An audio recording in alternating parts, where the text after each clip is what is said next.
जम्मू कश्मीर में आजकल शदीद गर्मी की लहर चल रही है, जिसकी वजह से आम जिंदगी मुतासिर हुई है। ज़्यादातर इलाकों में मामूल से 7 से 8 डिग्री सेल्सियस ज़ायद दर्ज हरारत दर्ज किया जा रहा है।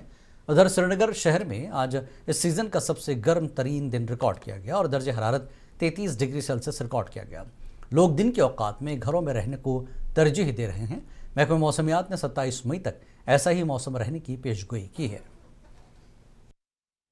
आज श्रीनगर सिटी में 33 तक जाएगा टेम्परेचर, जो मैक्सिमम टेम्परेचर है। ऐसे ही पब्लिक को जो है इस कंडीशन में अब प्रिकॉशन लेने हैं। ज़्यादा धूप में बाहर नहीं निकलना है। और अभी अगले 1-2 दिन में वो टेम्परेचर 1-2 डिग्री बढ़ेगा। फिर उसके बाद थोड़ा 26 तारीख तक ऐसे ही टेम्परेचर जो है वो बने रहेंगे।